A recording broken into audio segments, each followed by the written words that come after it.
किसान नेता गुणी प्रकाश ने कहा, फसल 2026 के लिए प्रधानमंत्री मोदी ने एमएसपी बढ़ा दी।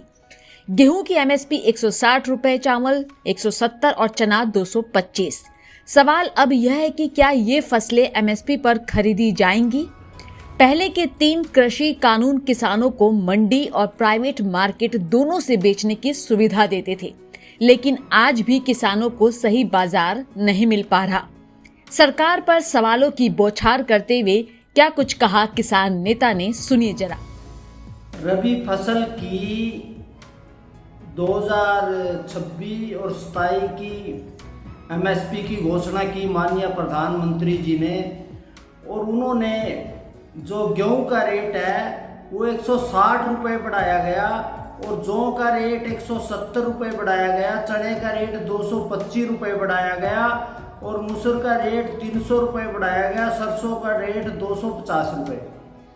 अब जो एमएसपी की खरीद है वो की जाएगी या नहीं की जाएगी, वो तो एक सवाल मार्क है कि क्या एमएसपी पे ये फसलें खरीदी जाएंगी।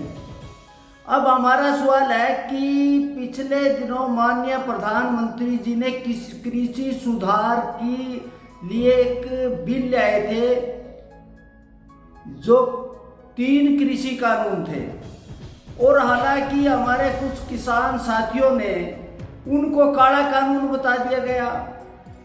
अब मंडी की जो खरीद है वो जो एमएसपी से खरीदी जाएगी, 3 कृषि कानून में सबसे पहले लिखा गया था कि जो खरीद है वो मंडी के अलावा प्राइवेट मंडी और प्राइवेट प्लेयर भी खरीदेंगे। किसानों को लिए कि बाजार मिलने की बात थी कि उसमें कोई भी पार्टी, कोई भी कंपनी, कोई भी प्राइवेट प्लेयर, प्राइवेट मंडियां और चाहे ऑनलाइन ट्रेडिंग करेगा, उससे किसानों को बाजार मिलना था और किसान को खरीद के गाहक मिलने थे। अब मंडी की जो व्यवस्था है आज वो किसान को एक तरह से बंधुआ मजदूर बना लिया। अगर 3 कृषि कानून में ये भी था कि जो कॉन्ट्रैक्ट फार्मिंग है वो किसानों के साथ कॉन्ट्रैक्ट होगा, उस कॉन्ट्रैक्ट पे वो खेती करेगा, उसके दाम मिलेंगे। उसके बाद सबसे बड़ी बात ये थी कि भंडारण की इजाजत दे दी गई थी कि किसान प्राइवेट प्लेयरों को, दूसरों को उनको इजाजत देगी, क्योंकि व्यापार तभी होगा जब उसे भंडारण की इजाजत दी जाएगी, उसकी छूट थी। और सबसे बड़ी बात यह थी कि जरूरी वस्तु अधिनियम में जो हमारा गेहूं है, चावल है, दूसरी चीजें हैं, उनको उससे निकाल दिया गया था कि वो बाजार में प्रतिस्पर्धा करेंगे और उसमें प्राइवेट प्लेयर आएंगे। अब सबसे बड़ी बात, अगर ये पाबंदियां लगाने के बाद आज एमएसपी जो घोषित की गई, आज भी हमारे हरियाणा पंजाब में जो धान की दुर्दशा है उसका कारण है 3 कृषि कानून का विरोध करना। अगर 3 कृषि कानून होते तो किसान के घर पे, किसान के खेत में व्यापारी आते, वो छूट होती।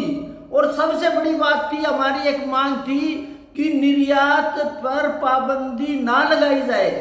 अगर आज भी हमारे गेहूं पे पाबंदी है, वो भंडारण पे पाबंदी है, चावल पे पाबंदी है कि आप इसका व्यापार नहीं कर सकते, तो आज लेकिन प्रधानमंत्री जी ने एक काम किया कि जिस तरह दूसरी सरकारें 10 से 20 रुपए बढ़ाती थी, आज उन्होंने 160 रुपए गेहूं का रेट बढ़ाया, जौ का 170 रुपए बढ़ा दिया गया, चने का 225 रुपये बढ़ा दिया गया, मसूर का 300 रुपये बढ़ा दिया गया, सरसों का 250 रुपये बढ़ा दिया गया।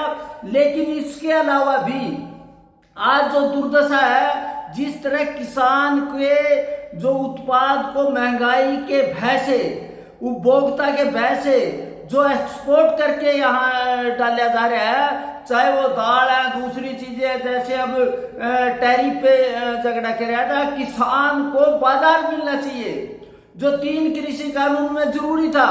ये एमएसपी जो है ना, जो लागत खर्च किसान को नहीं, हालांकि वो कह रहे कि हमने तो लागत खर्च पे इतना बढ़ा दिया, लेकिन असली बात है बाजार की। ये अकेला किसान एक ऐसा है, कृषि क्षेत्र एक ऐसा है जिसमें बाजार की इजाजत नहीं है। किसान अगर खरीदेगा तो उस पर भंडारण की समस्या है, उस पे सरकार ने पाबंदियां लगा रखी। आपको ध्यान होगा कि अब की बार जो गेहूं की खरीद हुई थी, कोई भी प्राइवेट प्लेयर हरियाणा पंजाब में खरीदने के लिए नहीं आए, और आज गेहूं का रेट क्या है।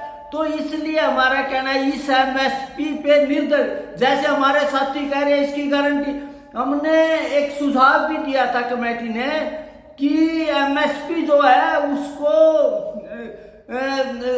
आधार बना लिया जाए, उसको कर दिया जाए। लेकिन उसका सबसे बड़ा संकट ये है, किसान की खरीद वो नहीं होगी, उसमें एक बार फिर ये हो जाएगी ये बात इसमें। तो हमने कहना है कि जो आपने दिया उसका। अगला स्टेशन आपकी मनचाही मंजिल खुशहाली है। खुशहाली के दरवाजे चारों ओर से खुले रहेंगे। किसान इंडिया के साथ यात्रा करने के लिए आपका धन्यवाद।